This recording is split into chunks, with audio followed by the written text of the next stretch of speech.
Ji hello everyone.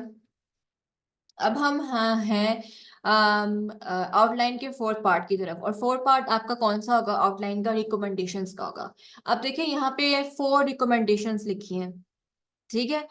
Educating masses to the threat of populism, resisting populist tendencies by mainstream political parties, strengthening a global rule-based order, democratizing international institutions like the UN। ठीक है। और fifth में आपका होगा conclusion. अब ये आपने करना है कि यहाँ पे रिकमेंडेशंस कौन सी वाली रिकमेंडेशंस होंगी? वो रिकमेंडेशंस होंगी जिसमें हमने पॉपुलिज्म को लिबरल डेमोक्रेसी के लिए जो है थ्रेट है, उससे हमने उसको होने से रोकना है।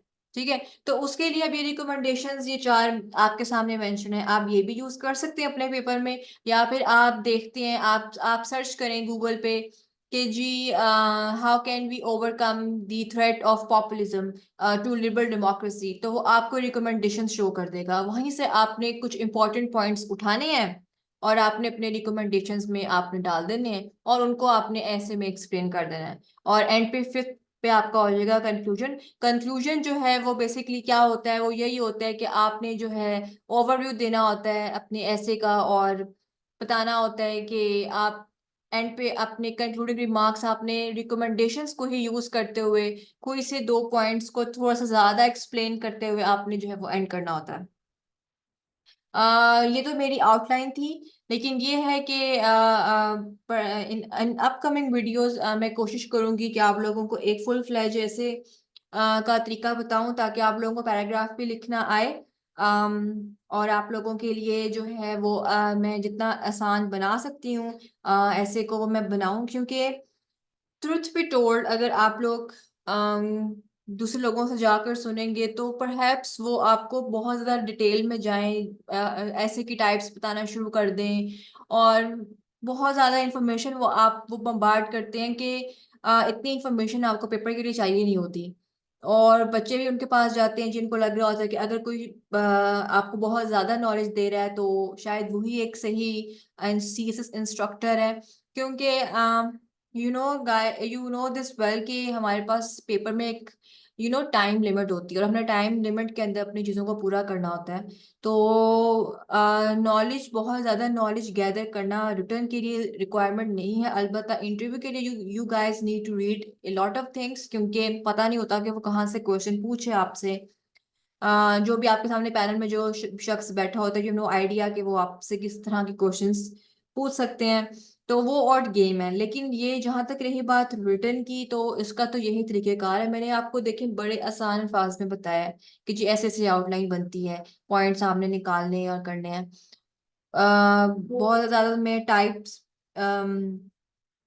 पे नहीं गई कि जी ये आर्गुमेंटेटिव ऐसे है, ये फलाना ऐसे, ये टमकाना ऐसा है, क्योंकि वहां पे जो है एग्जामिनर ने आपसे ये नहीं पूछना कि आप इसकी टाइप्स बताएं या वो बताएं।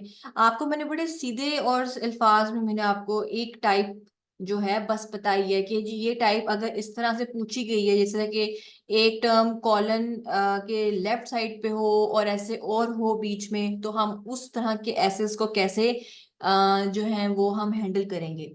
जो नीचे आर्ग्यूमेंट्स हैं, आर्ग्यूमेंट्स पे देखें आपको दिए हैं, इसी तरीके से आर्ग्यूमेंट्स आपने ढूंढने हैं अपने लिए। आप स्टूडेंट्स का मसला ये होता है कि उनके पास आर्ग्यूमेंट्स भी होते हैं, लेकिन ना उनको एक वो कहते हैं ना कि एक पैटर्न चाहिए होता है कि हमने किस पैटर्न को फॉलो करना है। I am providing you that pattern कि ये पैटर्न है, ये ट्रैक है, ये एक रोड मैप है जिसपे आपने वर्क करना है। अब फर्ज करें एक बच्चा थीसिस करना चाह रहा है, लेकिन वो चीजों को बहुत पढ़ रहा है, इतना पढ़ रहा है कि वो दाएं बाएं हो रहा है, स्ट्रीम लाइन नहीं कर रहा अपनी चीजों को, तो वो जितना मर्जी पढ़ ले, एंड पे उसका पेपर उसका एग्जाम क्लियर नहीं होगा। ये बहुत सारे लोगों के साथ जो है ये मसला होता है। तो ये मेरा मकसद यही है कि मैं आप लोगों को जितना टारगेटेड अप्रोच दे सकूं दूं।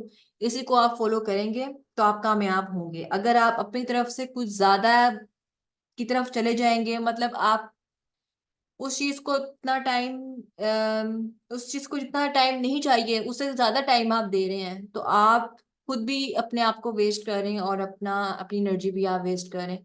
क्योंकि यूं यूं हम आगे मूव करेंगे तो चीजें आहिस्ता आहिस्ता टफ होती जाएंगी टू मैनेज। क्योंकि फिर जब 12 सब्जेक्ट्स का वर्डन जब आप पे आखिरी टाइम पे पड़ता है ना, तो उस टाइम बहुत ज्यादा चीजें जो है ना आपके माइंड से इधर उधर हो रही होती हैं, और आप ना बहुत कंफ्यूज और पजल स्टेट में भी चले जाते हो। फिर आप सोच रहे होते हो पता नहीं मैं एग्जाम साल का दूं ना दूं। So this is these are all the problems that aspirants face. तो मैं आप लोगों को उस चीज से बचाने के लिए ही मैं आहिस्ता आहिस्ता आप लोगों को जो है ना डोज दे रही हूँ, ठीक है। चलें जी, थैंक यू सो मच।